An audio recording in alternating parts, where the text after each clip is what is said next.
Hey everyone, thanks for joining us. It's Friday night here at the Hoboken Historical Museum in the Upper Gallery, and we'll be introducing a real artist, a real Hoboken artist. His name is Kevin McCloskey, and he'll be coming on camera in a moment.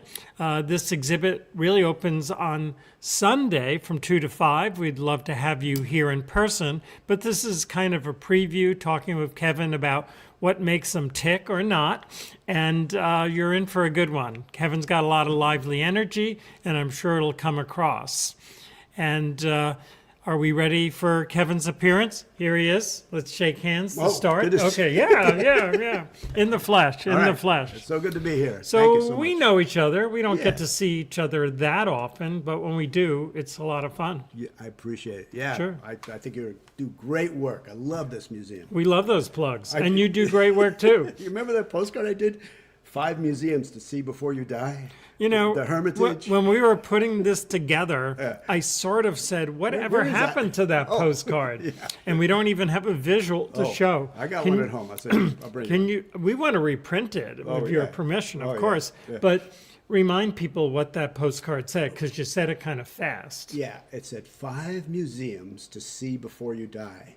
The Louvre, the Hermitage, the Whitney, the Smithsonian, the Hoboken Historical Museum. And that one's checked in that- red. Or all the others were checked? Blank. The others No, were unchecked. only. It was so Okay, you could leave here and you could go to the others. right. Yeah. I just love that card. And was that a homage to someone else, or where did that come from? No, that was one of my rare original ideas, and I think it was you suggested something like it because you were probably- having a postcard show. Okay. It was because you're having a postcard show. I said I'll do a T-shirt. You made a Right. sensible remark. You said a T-shirt about postcards doesn't make as much sense as a postcard. Is about I think you're postcards. giving me too much credit, well.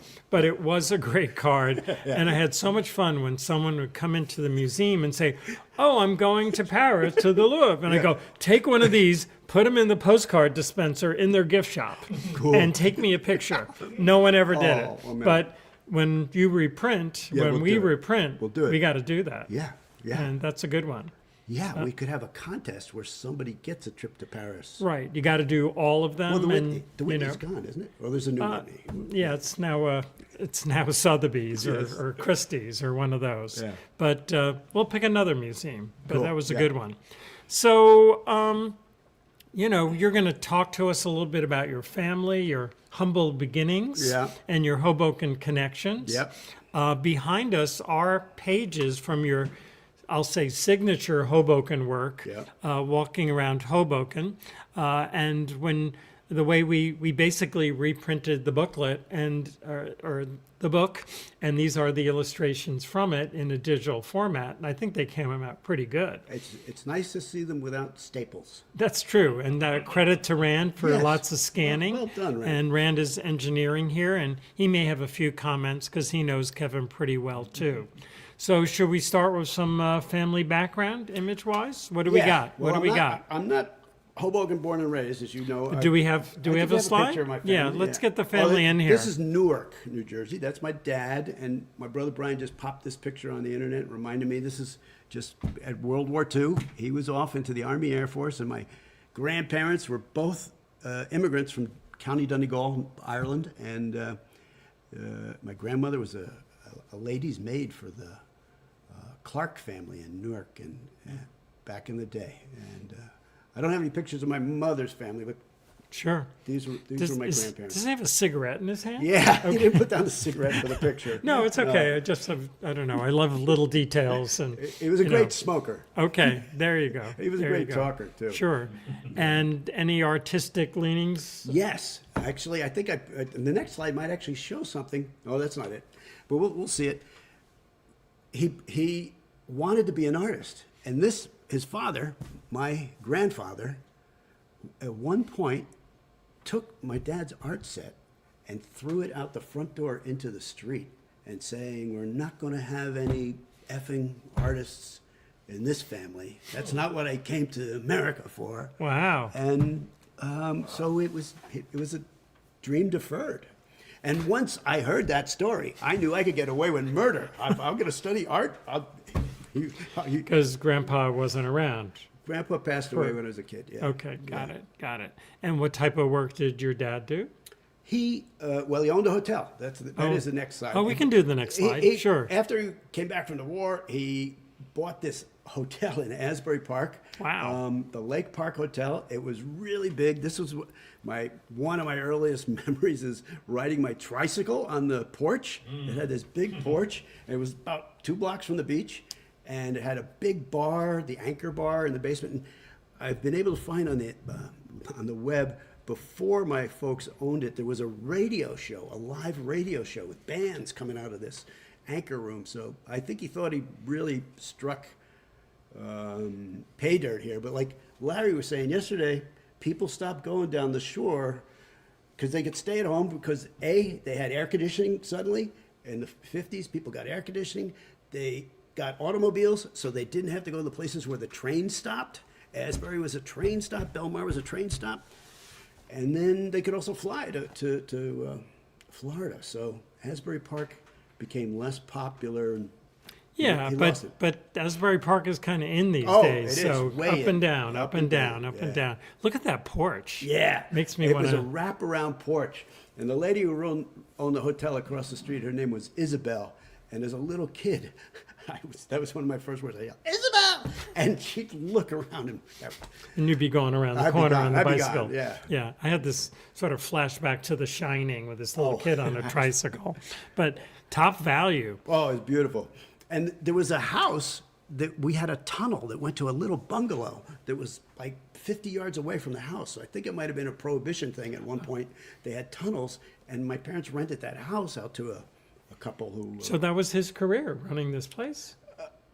No, it failed. Because of different trends and vacation. He was a builder. He built with my grandfather built houses in Union and Newark, and my dad would help him build. And then he got a job in a paper factory but he was like a foreman or a manager. Well, paper and art, they kind of Yeah. go together a little, they do. right? The paper factory was my grandfather on my mother's side, and we would get tons of paper. They call that access to materials. Yes, there definitely. was tons of material. There was all kinds of paper at the house. Yeah. Sure, that's Yeah. cool. Okay, and just off the boardwalk. Just off the boardwalk. Location. Yeah, the boardwalk was so exciting. They had a walking, talking Mr. Peanut. Uh-huh. And they had this guy who would fly airplanes, paper airplanes. He'd throw them and he'd catch them behind his head and he'd sell them for $1. And you could never do it, because Sure. he could do it. The guy would guess your weight. It was great. As a kid, that's really exciting stuff. yeah. And they used to have baby parades. I don't know if you... and I don't know if I was in the baby parade, Right. but I was photographed sniffing the first crocus. There you go. Asbury Park There you Press. go. You forget- Okay. Yeah. That's a big moment in one's life. I edited that picture out. I saved Okay. Oh, darn. Next time. And I've seen old postcards of guys doing sand sculpture, sand art. I don't know if you had there any of wasn't that. too much of that there. There was a guy, a caricaturist, right on the Ocean Grove line. There were boats that looked like swans. They brought them back now, but they're small. But it was a big boat. Sure. That looked like a swan. So you're there in the late 50s or I was born in Rahway because I wanted to be near my mother. and the prison? We're right across from the prison. Sorry. Then we moved down there. I was there till 4th grade, 50 to 57 or 8. Yeah. Okay. Yeah. You're And right. I went to the school, Holy Spirit School in Asbury Ooh, Park. Okay. Yeah. Holy Spirit. Holy Spirit. And I got to admit, the last time I saw it, all the windows were broken, and I felt a kind of joy. Bad spirit. No, that was the happy spirit for you. Oh, wow. Yeah. Sure. No, that could be a rude awakening. Yeah.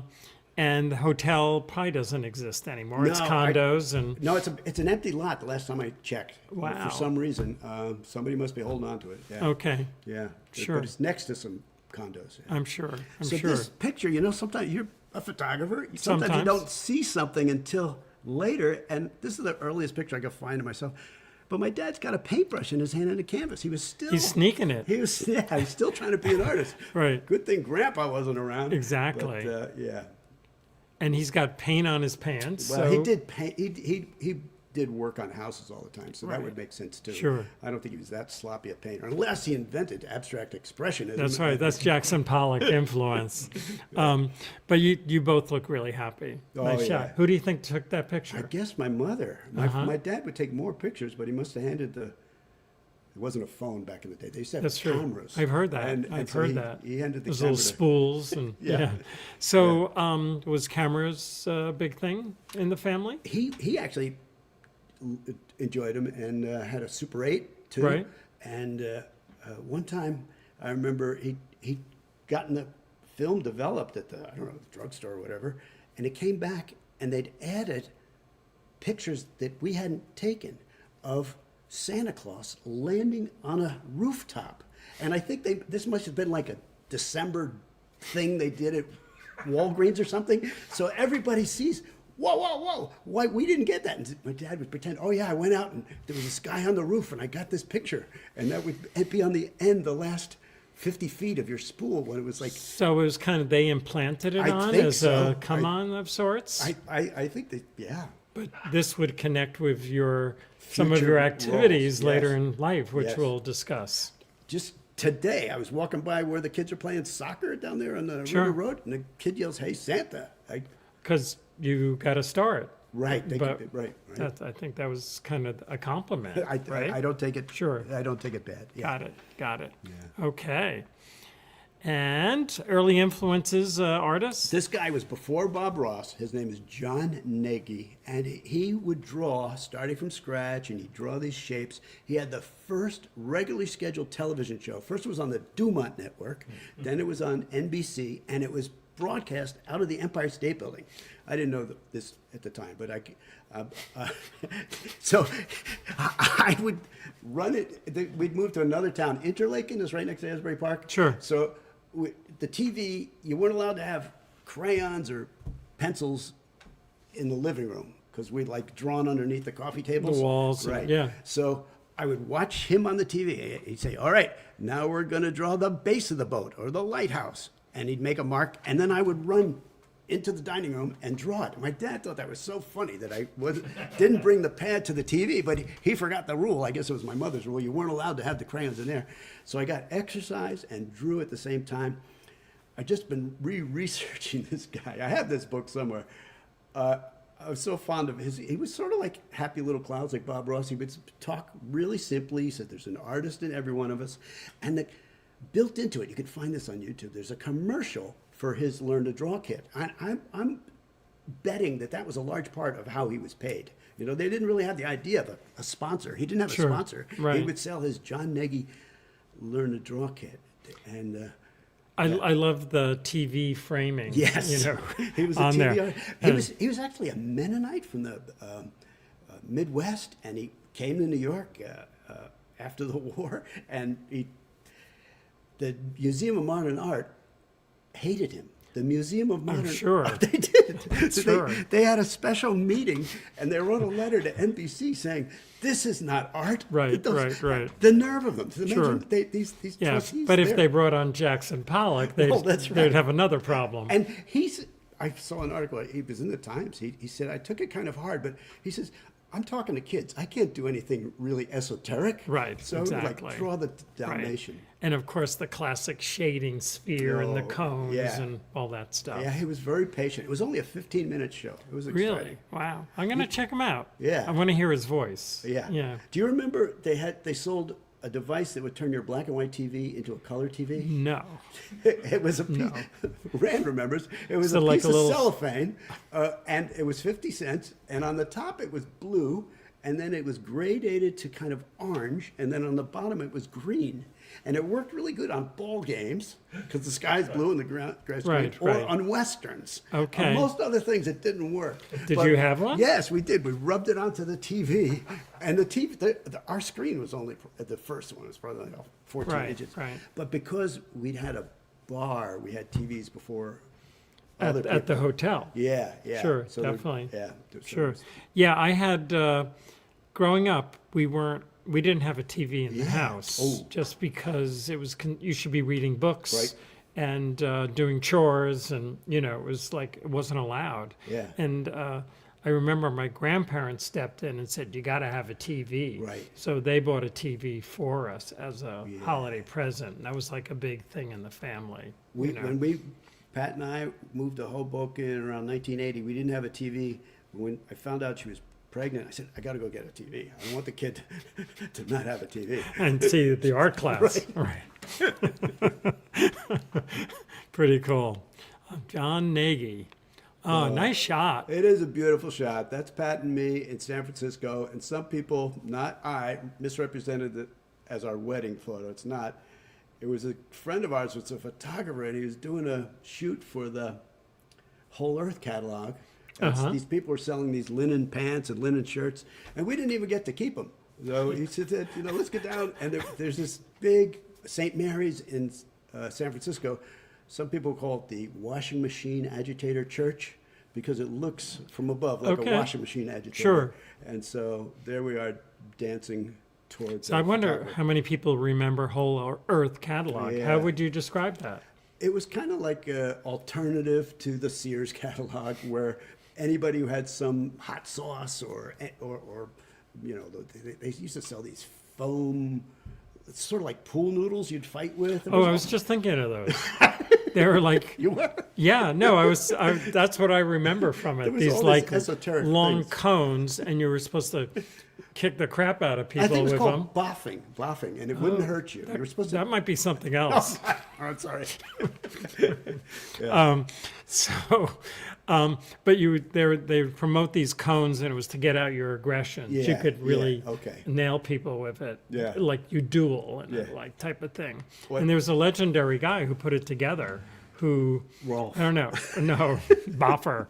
Rand, do you remember the guy who put out Whole Earth catalogs? Oh, Yes, that's him, exactly right. him. Yeah. And it was like a large format, kind of newsprint. Yeah, and it had And the Earth seen from above. That's right. And Okay. it just, I don't know how, did it come out every year? Or I think it was an different annual, editions. and this was like it was fading, and this was not as Right. big as the other one. Yeah, but in the yeah. 60s, Yeah. 70s, that was big. It And was when you big. found it, it was like going on the internet for the first time. It's a whole Yep, different yep, world. yep. And you didn't know any of these Yep. things. I think he lived in Marin County, California. So Yeah, it was kind of definitely a local guy. California thing, Yeah. for sure. And anyway, at that time, I was drawing for the San Francisco Bay Guardian newspaper. I was also a street artist. I would sell. so my wait, drawings when on do the you go street. out to San Francisco? I missed that. Well, after Asbury Park. Okay. No, we moved around a lot. I went to college. I met Pat at college at Ohio University. So I went to Okay. college, and then I moved to San Francisco. She moved to El Paso, and I asked her to come up to San Francisco. I hitchhiked down to El Paso. I had this. I make these ornate rationales for travel, but I wanted to go kiss Pancho Villa's widow, who was still alive in Chihuahua. I'm sure Pat said, yeah, this sounds exciting. Yeah, she said, well, if you're doing that, stop by. No, she didn't. And so when I got to Chihuahua, Villa's house was called Quince Luces. There was Doña Villa. It was perfect timing because her family was leaving. There was like 8 or 10 children and an adult leaving, and they were all kissing her goodbye. And so I just got in line. I'm one of the kids, I yeah. just got in line. I kissed her, and then she says to her servant girl, she says, "Who's this?" And then I said, "Oh," in my pidgin Spanish, "Senora Villa, I'm a great admirer of your husband." And she said, "Well, come into the house." And we went into the house, and right in the courtyard, she had the Model T Ford that he'd been gunned down in. And it was riddled with bullets. And she wanted me to see a picture of her with Marlon Brando and Wallace Beery. When they did the film. Yeah, she had this whole little mini museum in her house. I guess I was supposed to buy a ticket, but I didn't. Okay, But she was very sweet. Yeah. Wow, that's quite the story. I mean, Okay. Well, and you're pretty, how old are you think? By that time I was about 25. We skipped Okay. over a lot here. Okay, Yeah. we did. We jump-started. It's okay. So we can always come back. All right. We can always come All right, back. yeah. But you guys, I just love your gestures. Yeah. Well, the photographer's name was Christian Peacock. That's his real name. He was a decent photographer. He made it a living his whole life doing that, but we didn't make a living as models. That's right. And you didn't get to take the clothes home. Oh, I think we thought that. but- That was always a big incentive. I Yep. get clothes. Yep. Yeah, Yep. definitely. Cool. And it's the arms. The arms is what's beautiful. The Oh. connection. Yeah. Cool. Okay. This okay. is when Zoe, our daughter, was born. It said she's 3 years old, and the headline was, what did it say here? They're in the place where it all began, their kitchen. So this is 251 9th Street, corner of 9th and Park, between Willow, and Mr. Seligman from the Willow Pharmacy was our landlord. Sure. He was a very decent man, and he basically never raised our rent. He was so happy that a kid was born in the house, but I would have to do, I was the super, but I would paint the halls and things. So I would be his call to person if somebody else had a problem. So that's the 8th Street Tavern t-shirt that I drew for Charlie, my boss. The Hobokener t-shirt, which was very popular here at the museum. And you make me feel good that you tell me I did swipe it from Saul Steinberg, but he swiped it from somebody else. It's true. That's it's what true. I like to hear. And I remember you telling an interesting story about ET phone. Hoboken. Hoboken. Oh, yeah. And people might not even know what ET is about. Yeah, well, E.T. was the extraterrestrial. It was sort of a kid-friendly movie. And when the publicity came out, at first they were just spreading the word with just E.T. phone home in purple letters on a dark blue background. And they were like posters that were all over New York. And it was sort of getting a buzz, like, well, who's E.T.? What's phone home? And so I made these T-shirts that said E.T. phone home.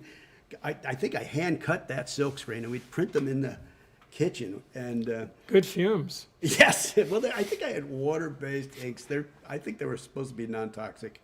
But this one, Larry was talking to you yesterday about those fairs out on the piers. Yes. I went out to a fair on the pier, and by that time the movie had come out, so I made a E.T. head out of styrofoam and stuck it up there. But Zoe my daughter was standing there, and she was modeling them, and a woman came up to me who I'd actually knew, and she said, are these your E.T. phone Hoboken t-shirts? I said, yes, they are. Would you like What one? size? And Right. she said, well, the company I work for paid a lot of money for the rights to the E.T. t-shirts, and if you're still selling these on Monday, you're going to get a letter from a lawyer. Or a phone call. Right. So that day, those were on sale. Those were buy one, get one free. I had to move those. And the other one, I remember Hoboken, when Hoboken was Hoboken. There were some people who took offense at that. There was a young French woman artist who lived in town. She goes, you xenophobia. And I said, no, it's kind of a joke. It was a guy who owned I think that's... It was a guy who owned a secondhand store. It said that. I heard him say that. Okay. I remember Hoboken when Hoboken was Hoboken. I said, I'm going to put that on a T-shirt. And I made up, I don't know, a couple dozen blues and a couple dozen reds. All the cops wanted the blue. But they didn't want the Their red. uniforms. Yes, Yeah, right. yes, right. yes. So, And Hudson County being a blue state. right. oh, maybe Blue so. County. Maybe so. And it also works with their eyes. Yeah. That's yes. It took me a second to realize that this was your Me. apartment. Oh, yeah. And no, I knew you. Yeah. And that's so cool. I thought Yeah. it was like a shop on Washington Street or something. No, but my they wife, set it up. She'd say, Pat, you need a new scam. Yeah. Right. Yeah.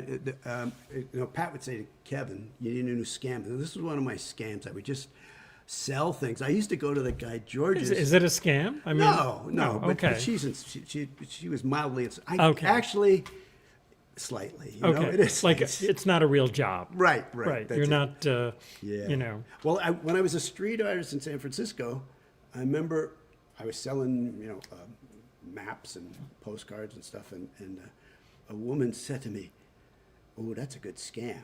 And at first I was like insulted, but then I thought, okay, these good scams, I need another good I'm a scam. scammer. Yeah. I've made it. But yeah, I do remember that T-shirt, all of those T-shirts, and I actually I don't think I knew you had been the original scammer behind these. The 8th Street Tavern one, there's one on eBay if anybody wants it for $40. Wow, wow, that's a scam. That's a scam. Yeah. Well, Okay, that's cool. It is a hot place now. it is. It is. Hot. There's lines. Oh, outside. the 8th Street Tavern? 8th Street Tavern. Yeah, yeah. I got a picture of my friend, my bartending mentor there. It was a hot, busy place. It's 100 foot long, that bar. If you go all the way around, that place would be packed on Saturday and Sunday. And Charlie gave me the job, and there was a fight either every Friday or every Saturday. There were always fights. And I had a lot of great adventures there. The one story I like to tell is about, there was an old couple, George and Arlene. And George always wore a fedora. He smoked constantly. Oh, here we are at the bar. There's Charlie. He was my boss. He owned the bar with his partner, Terry. And Looks like he's drinking coffee. Coffee. Greek urn cup. yeah, he wasn't he wasn't too much of a drinker. Those little glasses, I forget there's a special name for them. They weren't called flutes, but these glasses of beer that size were 30 cents. Right. You get 3 for $1 basically, and you leave the 10-cent tip for the bartender. But then if you bought 3, they called it a buyback. You got your 4th free. And some of these customers would say, I had my 4th. This is my 4th. And but so George and Arlene are they're openers. They're there like when it opens at 11 o'clock. And she claimed to be related to Wallace Simpson, who married the King Edward. Was it? Yeah, she may have. Yeah, the Why, one, do you know who she was the related? Duke of Windsor. Oh, that's right. So anyhow, but she was really elegant, and she wore earrings and lots of makeup and was drinking her little beers in the morning. And they used to love the flip side of Bobby Darin. It was Beyond the Sea. They played that song over and over again. A young guy comes in, but I carded him, so he was like 20 or 21. And, Give or take. yeah. And he says, can you turn the jukebox up? And he's playing My Sharona. Blah, blah, blah, blah, blah. And I know George and Arlene don't want to hear My Sharona, but he plays it. And then he says, can you turn it up? It's my song. And it ends, and it's My Sharona again. And he's still there. He says, can you turn it up? I paid for this. This is my song. And at that time, there's about 5 or 6 people in there. And I go up and serve George and Arlene, and they say, what's with this music? We hate this music. Why'd you turn it up? And I turn around and I said, well, because this guy asked for it. And I look around, the guy's not there, but the beat of the music is ba ba ba ba ba ba ba ba ba ba. It's still going on after I turn the knob to turn off the jukebox. He's lying on the ground underneath the pool table with a cold chisel and a hammer trying to break open the coin box. So it was a distraction. It was ba ba ba ba ba. He needed a cover. That's pretty good. And so I didn't know what to do. Turn it up. Turn it up. Yes. I grab him by the legs and pull him out. Really, he had the advantage of me. He's got weapons. He's got a chisel and a hammer. But I just held his legs kind of up, and I said, you are never coming in here again. And he said, why? And He goes, bum, bum, bum, bum. I threw him out. Wow. Yeah. So, Charlie taught me how to be a little bit tough. He said, you got to be tough. sure. And did you have like a baseball bat if you ever needed it? There was or- a baseball bat there. I don't know. They called being a bartender behind the stick, and I don't know if the stick was the baseball bat. There was a mini Louisville Slugger there, That's but fine. we You never had to do we it. never had to use. There were rats though. There were rats. Rats. In the basement. Oh, and that's what the bat helps with that too. So you never know. Right. Well, all right. What a customer one time after I got hired comes in and says, "Oh, I see you got vermouth." And I didn't even know. He says, "I'm going to teach you to make a martini. Is that it? That's got vermouth." I think so. Yeah, I don't know. Talking to So, the wrong me crowd too, here. Me Yeah. too. And Charlie's like down the other end of the bar, and he sees me picking up the vermouth, which is like dusty. Nobody's ever drinking it. And he says, "What's going on here?" I said, "This guy wants a martini."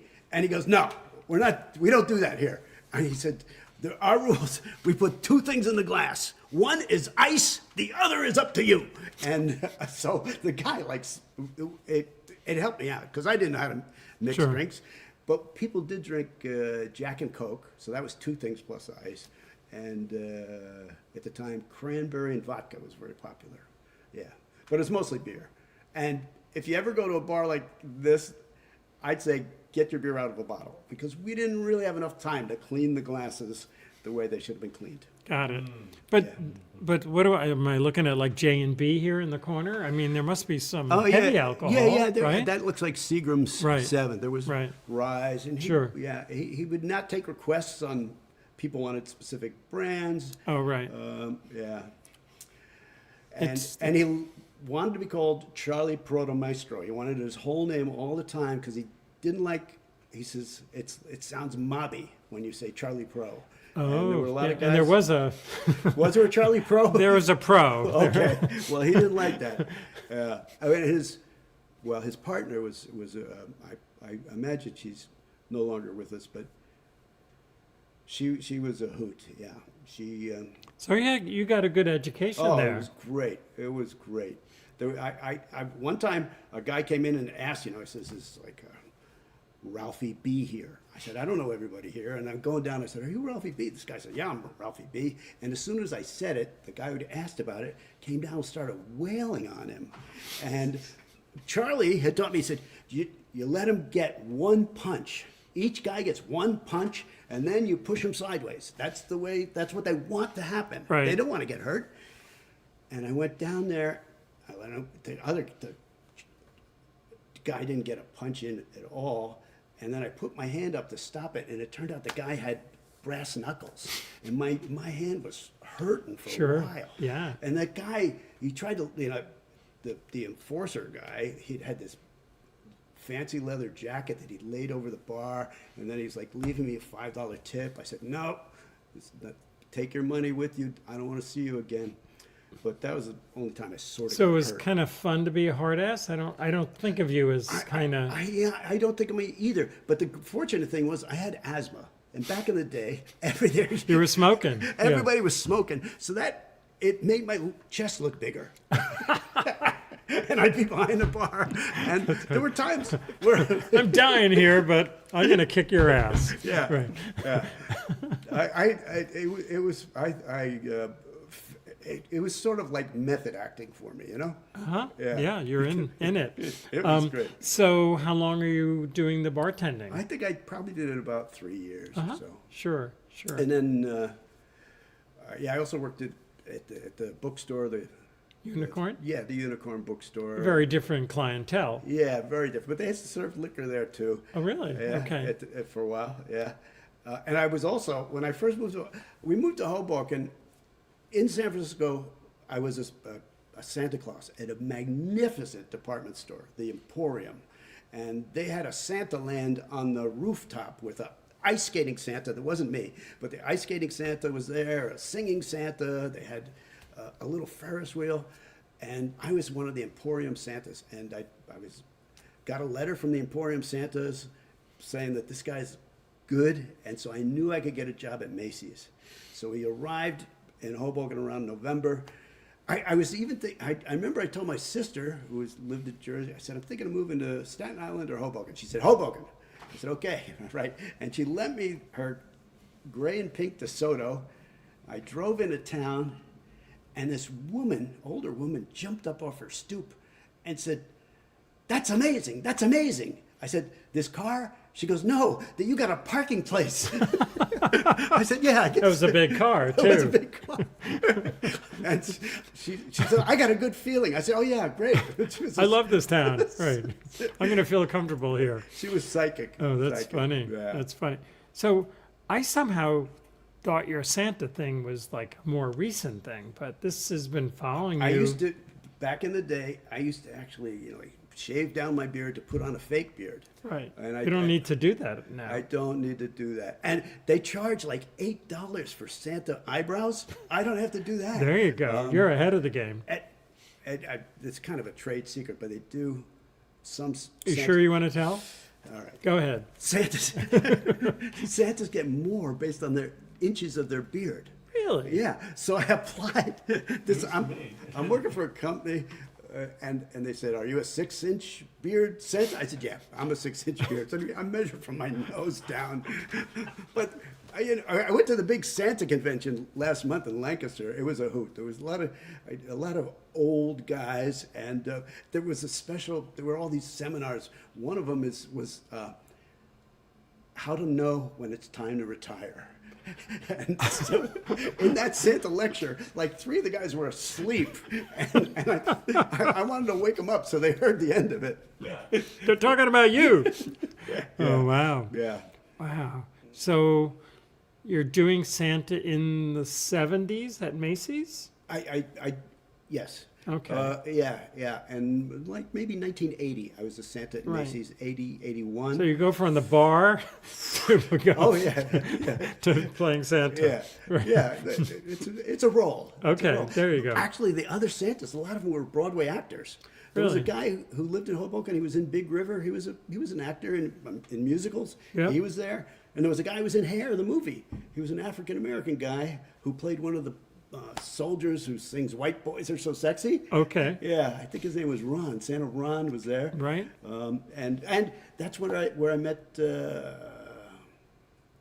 David? the elf, Oh, no. David. David Sedaris was one of the elves one It was day. like kind of famous, right? He wasn't famous then. Right. He So, wrote- what was your he- impression of him? Well, he wrote the story for the New Yorker like the same time I was thinking I was going to write a story. And in his Santaland diaries, he says, most of the Santas were jerks. There was one that was nice. I like to think that's me. And then he said there was one I have a crush on. And I said, I could be both of them. Who knows? There you go. Who knows? Right. But yeah, he and I believe it was he and I worked together one night. The toughest job was working at the magic window, where if somebody doesn't want to wait in line, they just see Santa through a one-way glass, and they see Santa meeting with another family. Tease. Yeah, but it was so busy at the end of the season, people would do that. But they'd be banging on the window sometime.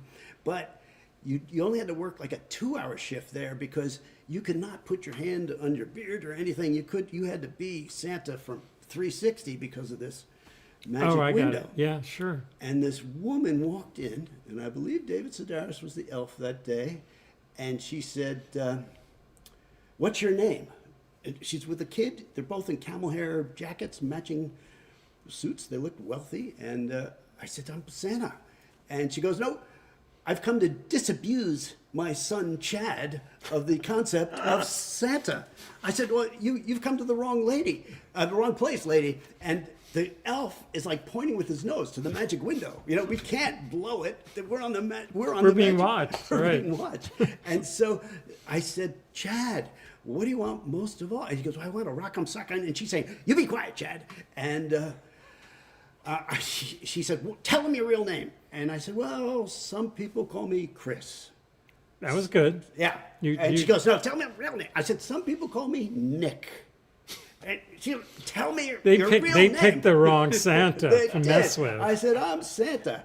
And so I get off that shift at the end of the night, and I was exhausted. Everybody's exhausted. The manager comes in and says, "The Santa at Lord and Taylor's is sick, and they need a Santa immediately."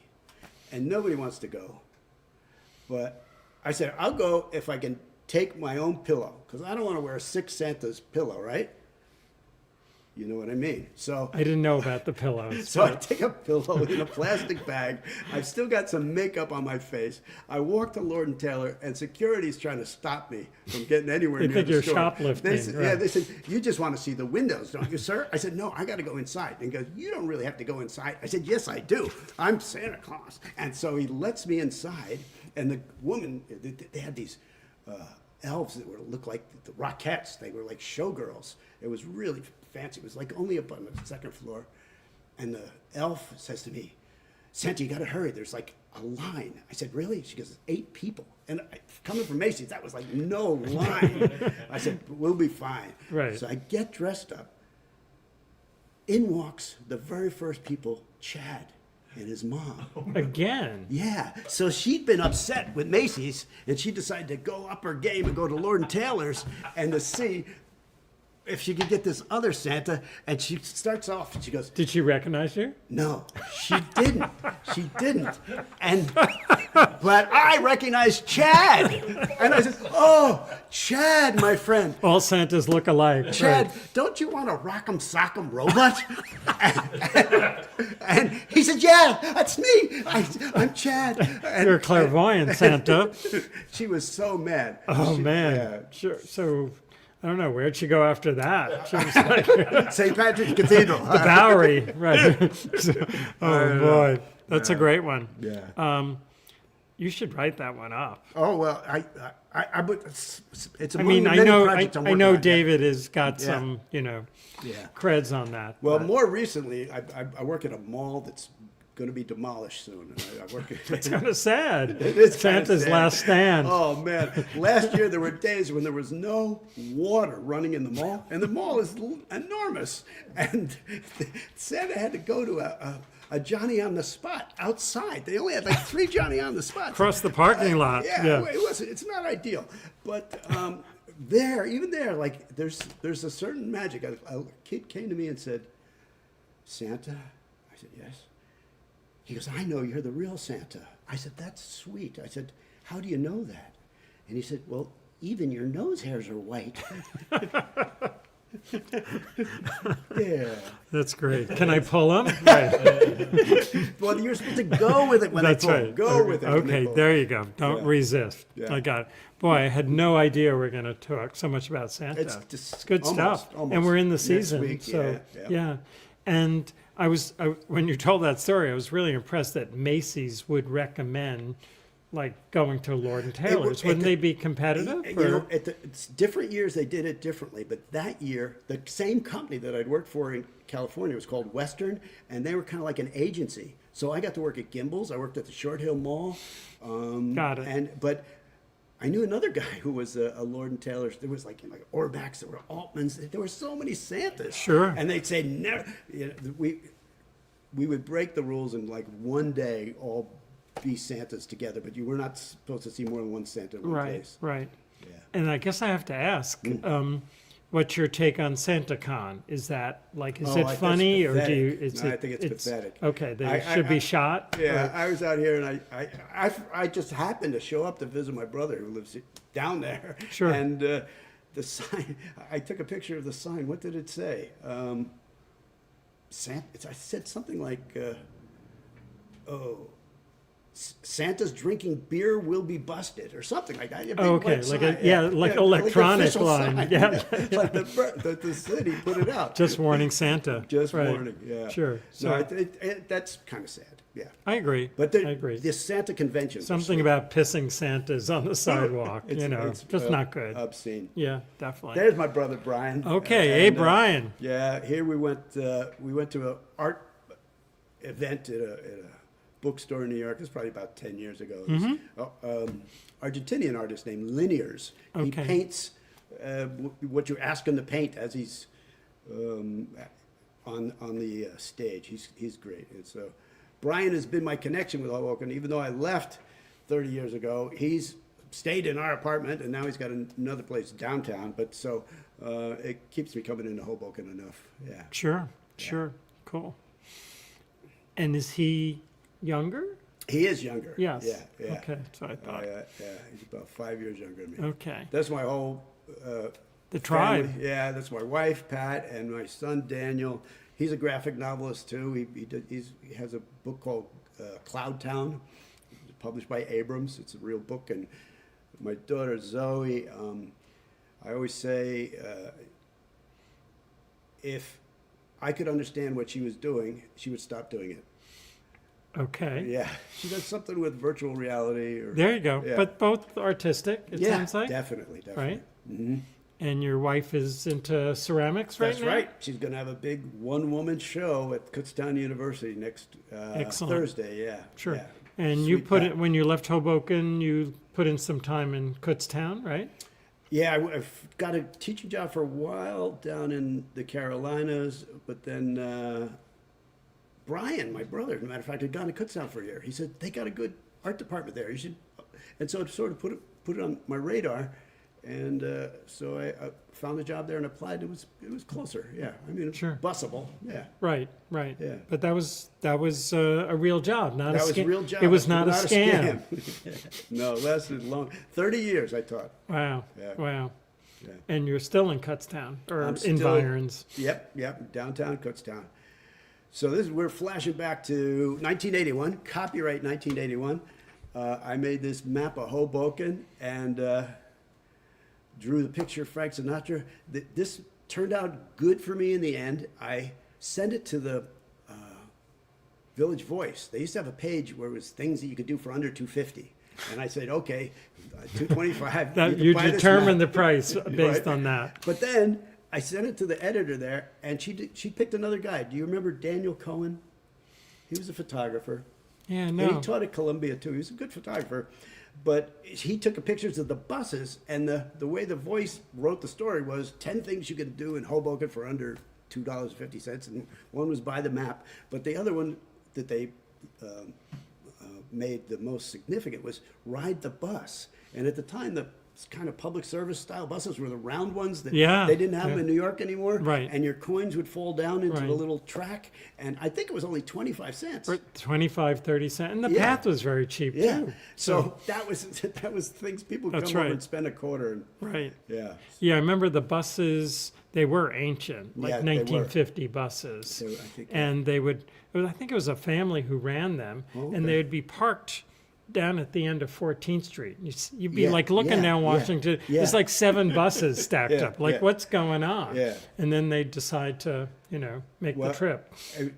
For a while, we lived in Elizabeth. I'd skip that, but when we lived in Elizabeth, the bus was a nickel to go downtown. Oh, and bargain. my mother would always, she'd sort of almost embarrass me.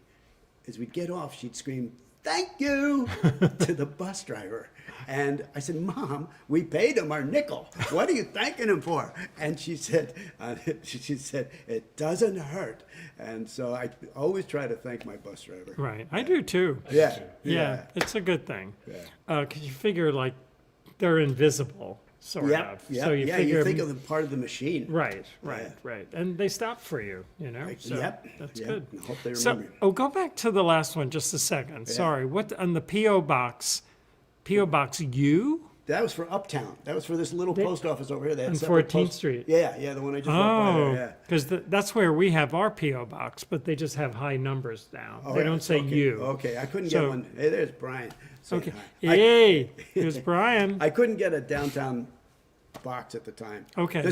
Don't write to me, folks, because that Yeah, that will that's not all. reach me. That's, That will not and reach I me. like how the soccer field is next to the water treatment plant, Yeah. which could also Oh, be there's called bus yard. bus yard. Yes, water treatment plant is a nice name for sewer plant. Yeah. Right, Yeah. right on the edge of Weehawken there. Yeah, that's a house up on Hudson Street. I Yeah, no, imagine. just a few blocks away. Yeah, so Sure. I did drawings on both sides, took a little bit of history, and some people said, "Well, you're not born and raised here. What are you doing writing a Hoboken history?" But Yeah. it was all right. But most people were happy about it, and truthfully, it was a lot of tourists or people who were looking for someplace to rent would Sure. come out Right. to the city, Right. to Hoboken, and get a map. No, I'm sure there wasn't too much out there. So they used to sell it in New York too. They sold it at B. Dalton Books, but I wouldn't make any money because they're 60/40, whatever. I didn't make a cent on it, but I love to be able to say it's sold in B. Dalton's. Oh, yeah. If you know. Creds. And so one day I'm sitting in New York City. I want to tell you why Frank Sinatra's saying thank you. Sure.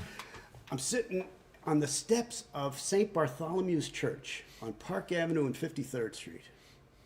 Can you picture it? I do. Which- I'm sitting there. It's right above the Waldorf Astoria, where I imagine Frank Sinatra was staying. Because I look up, and I've got my Hoboken maps, and I see Frank Sinatra is going to walk right past me. I see him, old blue eyes. He's crossing 53rd, and I'm thinking, this is my chance. Frank, won't you be impressed? That picture I drew on the map? I jump up, and then did I realize the 20 people around him were all part of his Entourage. his team. And he was reading mail while he was walking. You weren't going to get close. No. I said, I want to show something to Mr. Sinatra. And they said, no, you don't. No, you don't. That's not the way it works. He kept going. So I never saw him. And I told my mom I was disappointed. So my mom Oh, sent him a letter, sent him a map, and this came back a few weeks later. there you go. So That's he got his Hoboken mom. map. Mom really cared. She did. She was sweet. Definitely. Yeah. Cool. This is one of my scammy ideas. When we moved into Hoboken, there were cockroaches in the apartment. They've all left. They've been priced out. We got rats. Yeah. So I invented this. I made these rubber stamps of cockroaches so that when we opened the cabinet, we'd be inoculated to the terrible roaches. So you just got used to it. But you have roaches on your shelf paper. You get it? I do. Okay. It's like I want to go. So then I went and I kept it under $250 so it could be on the Cheap Thrills page. And I had an exhibition at it's a place called Fabulous on 33 Spring Street in New York City. And I made these Roach Motel conversion kits. It was sort of a joke about the way everything's being converted here. Sure, condos. So we make churches and Arc de Triomphe and Washington Square, and I put a little piece of red ribbon going into it and some paper grass, and you got a Roach rubber stamp. I did not make money on this either because it costs money to make the rubber stamps, but to get on this page, it had to be $250. So Sure. it worked out. I like how, I guess they're going into the hotel, right? Right, Through the archway. Yeah, you fool them and they go in the hotel Right. and they don't come back. That's Yeah, right. Yeah. I think Trump's building something like that, right? He's talking about it. Anyway, Yeah. Oh, for a couple, maybe a year or two, I drew Tales from Beyond the Viaduct. And it was a guy at the Hoboken Reporter, I think his name was John Derevlaney, the guy Yeah, who wrote the yeah. Yuppies and Right. He was a sweet guy. He, I think, thought of it in the first place. And so I did this concept where Geppetto comes over from Italy and he's going to make a tin version of Pinocchio and he calls it Tinocchio. He doesn't get money from Colonel Stevens or P.T. Barnum. And he's talking to a cockroach. Is that you, Jiminy? And his sister, this is his sister, says, "Wake up and smell the coffee, Joe Petto. The building's gone condo. We're moving to Belmar." And then Joe Petto is doing the face on the Palace Amusements. And then this giant tin hand outside a Hoboken restaurant is all that remains of Tinocchio, or so the legend goes. pretty good. Pretty good. Yeah. So that's in the 80s, right? You Yeah, think? yeah. I don't see a date, but pretty cool. Yeah. See a No, date? I don't see a date. No, Just wondering. Yeah. Okay, and who's this pal? This was my mentor at School of Visual Arts. All these drawings were done for my master's thesis at the School of Visual Arts. And this guy is Marshall Arisman. He's he's passed away, but he's an extraordinary illustrator. And he cut me some slack, let me in this master's program because I didn't really have a bachelor's degree. I Got was it. a college dropout, but I went to Hudson County Community College. and Really? took, Wow. Took a writing class with Warren Murphy, author of over 50 books. Okay. Yeah, and he got that job. He was quite honest because he was a speechwriter for Wally Scheel, and so he became a prof.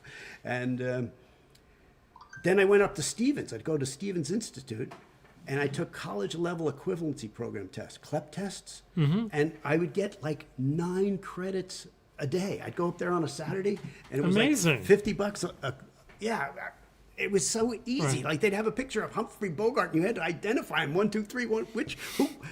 It was ridiculous what they expect Americans to know. Is this you as a student, though? No, this is I was his oldest student. Okay. This is me coming back to bring him one of my books. I'd had some success, and I think I told you how I spent my own money publishing this book, and then Marshall was good enough to find me a prize, the Paula Rhodes Memorial Award of $1,000, Right. to help the publication. So that was really sweet of him.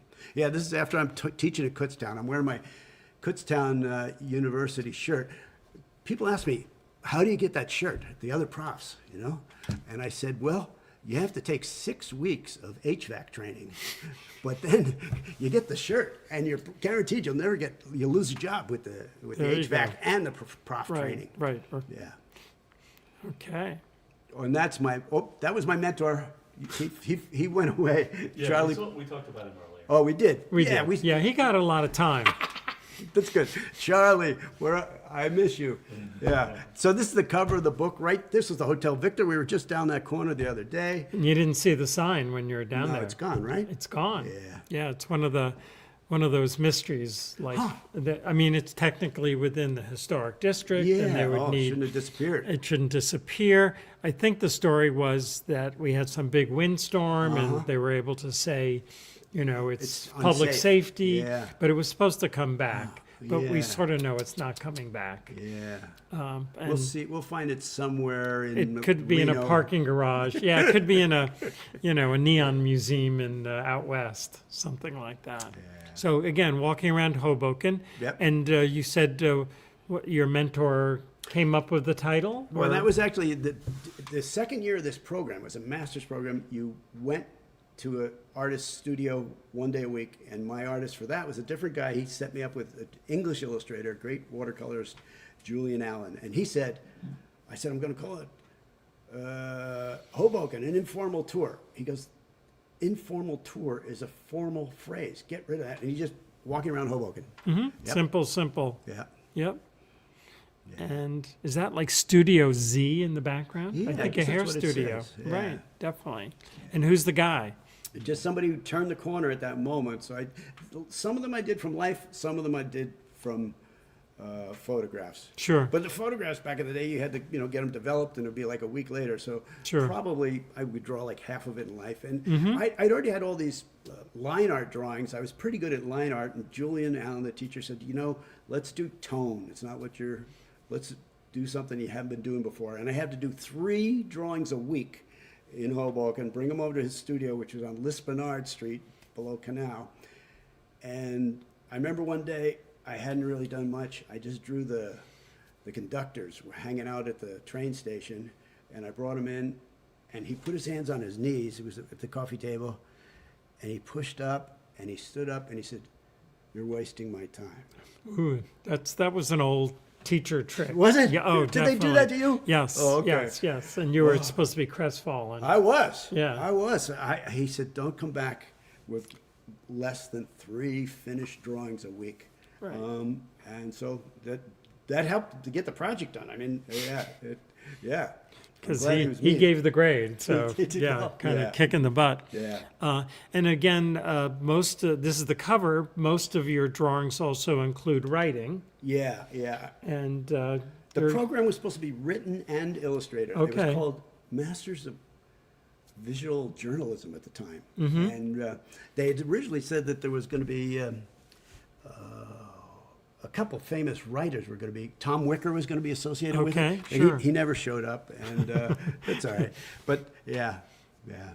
They didn't- so how did you have to edit a lot the words? Do you remember? Because really, your specialty is the drawings. Well, it turns out Marshall, I saw in one of the interviews, he thought of me as more of a writer. He said my art wasn't as good as the rest of the students. Wow. They were like all scholarship Sure. students, had gone to Yeah, no, Arts tough High. school. Yeah, definitely. And I just kind of lucked out to get in there. No, I didn't really have any editing. The fun part of it, but I did all the typing. I'm slow, still 2-finger typist, but I did it all on a Macintosh. It was 1985, 86. Macintosh had just arrived, Right. and they had them at the school. And the president of the college, David Rhodes, teaches me how to use the Macintosh, because it was his baby. He had 10 or 20 of them. Mm-hmm. And so I type all this stuff up, and I didn't know I was breaking the rules by using different size type on every page. But and then when I went to Kutztown, it was like 5 years later, they're just getting their first Macintosh lab, and they said, "Kevin, do you know anything about the Macintosh?" Oh, you're the mentor now. And I said, "Well, I wrote a book on it." But I meant I wrote a book on the Macintosh. But I realized I left them with the impression that I wrote a book on the Macintosh. Dummies for a Macintosh, right? Yes. So that got me the job, I think. Yeah, It may have. yeah, I may have. Wow, Yeah, yeah. that's an interesting twist of I- fate. I left the interview and somebody ran out and tapped me on the shoulder and said, "You got it, you got it." That's unusual. That is unusual. Unusual. Wow. This is a picture of photographer Bob Foster manning the slide Tide machine. It's like the time machine from Jim. Yeah. Yeah, And you're wearing one of my shirts, the Elysian Field shirt. that's right. Which we also have downstairs Oh, yeah, in the they're gift shop. beautiful. Yeah, and so, all sizes, So I should 100% mention cotton. you were one of the original crew, I was a trustees of founding the trustee. museum, founding Yeah, yeah. trustee, and 1986-ish. Yeah. I mean, yeah. that's when I think we're incorporated in paperwork. Okay. And there's a picture of us all standing by the Sam Sloan statue. Okay, I And forgot that. Danny Attilio, Oh, yeah. Perry Robinson. Oh, It's quite the crew There's of Perry- characters. there's Perry That's right. Robinson, yeah. That's right. Yeah. But when you look at this crew, you go, whoa, a lot of fumes. And our original venue was City Hall. Well, Daniel Cohen and I did around this time. They asked, because of the maps, they asked us to co-curate a historical map show. There was Okay. a map. I think it was might even be before the museum. We wrote to NASA and they gave us a Wow. picture of Hoboken from the sky, which was Right. amazing at the time. Sure. And old maps and my maps and other people's maps. Yeah. Gotcha. Yeah, I don't even remember that, but interesting. So I guess we've come a long way. Yes, we have. We have. We've turned gray. That's right. Yeah. That's right. Yeah. And this is when the book came out. That's when the book came out. My wife worked on the Stroh's account in New York City so I always had lots of Stroh's clothes. That's a Stroh's shirt I'm wearing there. It was a beer. You remember Stroh's? Fire Oh brewed at yeah, 1600 but they had a degrees. clothing line too. Or- No, it's just a swag. Oh, okay. Yeah, But yeah. it had a Stroh's logo. Yeah. I got it. Yeah. Okay, sure. And that's another Jim DeRogatis. You tell me went on to work for Rolling Stone, maybe? I believe so, but Yeah. also like Chicago Oh, yeah, Tribune yeah. or one of the big papers. Yeah, I and think he- started at the Hoboken Reporter Cool. I or think or he the Gold Coast Jersey Yeah. Journal. I think he made this up. He said, following the publication of his first book, Walking Around Hoboken, McCloskey has finally become so successful to hang up his Santa outfit for good. That's kind of an insult, Yeah. right? Because you're doing it. No, I'm not doing that. Yeah. And okay. So other publications. I did kids' books after that. I did this one, Mrs. Fitz's Flamingos, was based on a sign outside my window on the fire escape. Said it's illegal to put anything in the fire escape. Right. Mrs. Fitz puts flamingos on her fire escape, and I won't ruin the story for you, but the fireman comes in, says she can't do that. She puts them on the rooftop. I feel bad that this is not a Hoboken story because the origin happened in my kitchen again. Right. But The marketplace rules, right? I said it in Brooklyn. It begins with there are many beautiful views in Brooklyn because Brooklyn has 60 libraries. Hoboken, we don't even have a branch. There's not a branch. Well, we have one major library. Yes, We yes. do have branches now, technically. Oh, okay, cool. But, Yeah. but I can understand Yeah, that guaranteed 60 60 books copies, hey, can make the difference. sure. And so when I was shooting the reference, even I draw in a cartoony style, that's my mom, that's Betty, and we went to the McCrory's on Washington Street. It was around like 5th, and she bought the flamingos, and I took pictures of her, and then I turned it into a cartoony style for her. Nice. Yeah. That's when you could have plastic bags, right? Yes, you can have plastic bags. Yeah. Things have changed. And more recently, I've collaborated with this publisher, Toon Books, out of New York City. Very famous. And they like kids' books in comic book format. So I did We Dig Worms, a real poop on pigeons. We had a pigeon show Yeah. here. Snails are just my speed. Next two, I'm loaded. I'm working on finished one on capybaras, wild about capybaras, and then Bats are Bats is coming up. So. Oh, you are. Yeah, I didn't realize that. Yeah, working Okay. on Bats are Bats. Or I'd like to do stunty things when I go out to the schools and libraries, and I've probably staged 100 worm races. Yeah, this is a part of you I don't know. Oh, yeah. So yeah. what started the worm race thing? Well, I wrote the book, The Worms. We Okay. Dig Worms. Right. And so, I don't know. I think I invented it. I've seen other people do it since. You just take a handful of worms, you warm them up in your hands, you go, you drop them in the blue circle, and sometimes I do it with it's projected. I have a slide machine. We're not going to do this on Sunday, are No, we? we're not gonna Okay. do it. Okay. Yeah, and so I guess the kids, when the first worm crosses the red line, throw up your arms and say, "We have a winner!" And it's so exciting when you get a whole school load of kids to do that. I guess I get it. So Yeah. I- Well, like, when I did the snail book, I thought, okay, maybe I can have snail races, but they would take weeks. that's true. Yeah, people just don't have that attention don't. span anymore. Everything's got to happen quick. And this is That's me more recently. right. And And how do you measure that beard? Is that a 4-inch, that's 5-inch? probably only a 4 or 5 inch beard. Okay, It's another, got it. Now I'm 6 inch. You get another $5 an hour. It's yeah, it adds up. But that's a beautiful suit. It's almost like a form of discrimination. Like if your beard, you know. Well, there's such a pecking order. The Santas who do photo shoots look down on the Santas who do malls, and the Santas who do malls look down on the guys. Who But are isn't the- Macy's considered big time? Oh, it was great. It was great. It was the cream of the crop there. But now I tried to go last year, and you need an appointment, and they You wouldn't. need an even- agent. Probably. Right. No, I think they're hiring. If Okay. there's any naturally beard listeners here, I think they are hiring at this very moment. Okay. Yeah, it was Okay. on Indeed. Sure. Yeah. And this is an image from the book. Yeah, we got a couple images from the book. This Sure. is John Sayles, who wrote Madawan and Sure. Sea Caucus 7. He was a great. Lived, Does he lived live in here? Hoboken. Does he live here? I'm going to say no. Okay. Well, I wanted to have celebrities in my book, and my buddy Doug Lindsay says, he's at the Y right now. And so I ran down. Doug Lindsay. Wow. Yeah, Wow. He was the intense. nail artist. Yeah. Well, yeah. So I ran down, and this was supposed to be him. Originally, John Sayles was up there shooting hoops all by himself. And that's stupid. You can't draw somebody. That was at the Y, probably, Yeah, right? exactly. Yeah, right. And I wasn't a member. Block from here. Yeah, I said, I got to go in. I got to draw this. And then he's winded. He sits down. And I said, can I draw your picture of Mr. Sayles? And he goes, what? And he says, I'm only going to be here a minute. He was really into it. Yeah, he wasn't. And then I draw the picture, and peripherally he's looking at it. And he goes, okay, you can really draw. I said, yeah. And he says, what is this about? And I told him, illustration is visual journalism. You know, like you draw pictures, and when you draw a picture and you see the words, my thought is you can tell how true the words are.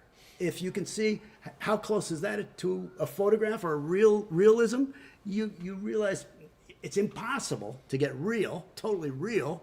And so I think a picture helps you understand how true an artist is being with his writing too. Anyhow. That was good. Yeah, well, thanks. You can use it. And he said, okay. And he got up and walked away. It's the one time I met him. Right. Oh, and this was Bobby Fulton. And sometimes I say bad things about policemen in general, but Bobby Fulton was a customer at the A Street Tavern. He was a nice guy, never expected anything out of the ordinary. He was a good guy. And I did this drawing of him at Brant School on Election Day. It kind of looks like that...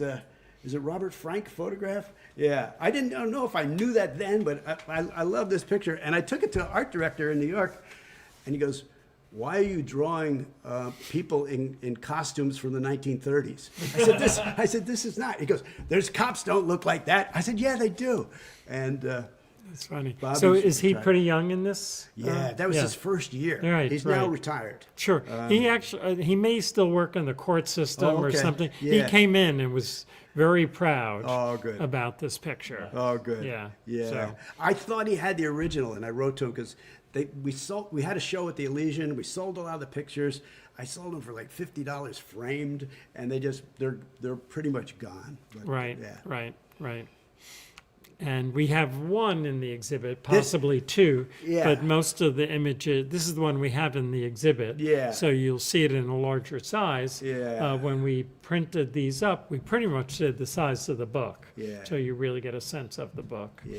So that's it. Wow. So this is the St. Anne's procession. Sure. And back in the day, the women carried it. And I based this on a handful of photos that came right by the corner where I live. This is Brant School again, just Sure. down street from me. And the poignant thing about this one is most of the women are older. There's this one woman right at the base of St. Anne's Foot who looks a little younger. She's got the glasses, and she's kind of looking over at this one guy who's kind of younger. You know, it kind of made me think. Checking them out. Yeah, that she might have a possibility. Because the whole idea is St. Anne, get me a man. Right. And St. Anne's the patron saint of women, so you would, wish for something. Right. That Yeah, she's. would be in the women's interest. Yeah, exactly. Cool. So this picture will be here, and We're thinking we may be able to find our chicken guy. oh, that'd be great. Yeah. Bob, I'm going to donate to the museum. Wow. Yeah. Wow. It's a good night here. It is. Okay. So it'll be here. You can auction it off. Do No, whatever you want with it. No. Or take it to the St. Right. Anne's feast. Our goal is to reclaim all of the originals. We right. want to collect them all. Oh, good. Okay. Good thinking, So good we'll thinking. see. We'll see. And are we kind of close here? Oh, okay. We're So, heading into overtime. right. I So, enjoyed it enormously. Okay.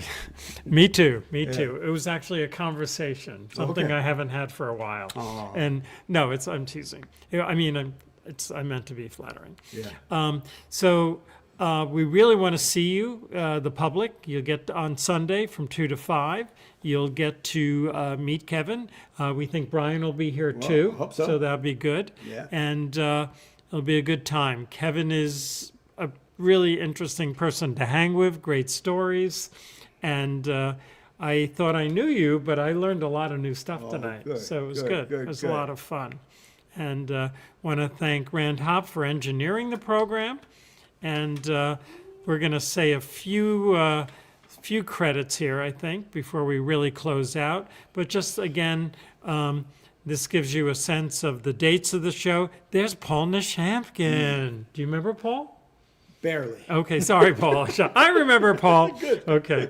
Thanks, Paul. And Paul is down in Bradley Beach, Oh, not yeah. too far from your parents' hotel, I guess, in a way. I was there this summer. Okay. I love Bradley Beach. And the exhibit will open on Sunday. We're actually extending your exhibit 2 days, if that's okay. We're going to go to the 23rd. It says December 23rd. Okay. but, But why can't we go till Christmas Eve? Right. And- Well, because you won't be here. You'll be playing Santa somewhere. Right. So if you wanted to be here, you could. I'll get the Yuletide going. But anyway, we want to thank Hudson County. They are the sponsors with grants through the state of New Jersey for our upper gallery exhibits, and they have a great program. These are our heavy hitter donors, and they help make things work here. We've come a long way. And then the exhibit downstairs, curated by Holly Metz, is the Hoboken Meadows. And that's going to be coming down the 23rd. And you really should get a chance to see this. You got to be here and learn about what Hoboken looked like over 150 years ago. And it's kind of an eye-opener. It kind of looks like a holler. Or the Meadowlands. It's very different, very different. So 2 great exhibits in the museum, and we'll have some refreshments on Sunday, I think, right? And some snacking. And then Hoboken Talks, which is our twice-a-month program on Thursday nights, will be have interviews with Joe Pantaleone, who also known as Joey Pants, and who grew up in Hoboken. And then we'll be talking with Hank Forrest, a good guy too. So we're on a roll here. That's great. Here we are, Bravo. 2025, going into 2026. We will have been in the museum, this space, for 25 years. And then that slideshow that we showed a picture of was in 1986. So that becomes 40 years. Oh, yeah. So pretty cool. Pretty cool. Yeah. And please make some comments about the show you saw tonight. Our main platforms are YouTube and Facebook. Please subscribe. And I should also mention, it came up in the interview last night, where I should really make more of a pitch for membership and donations. We really appreciate that and really need it to make work. We have a great donated space from the shipyard, from Applied, known as Iron State, but we do have 4 full-time faculty. Not faculty, but staff. And so it takes a lot to make it run economically. So anyone, we have different events coming up that you could help. You can have an enjoyable time, but you could also make a donation.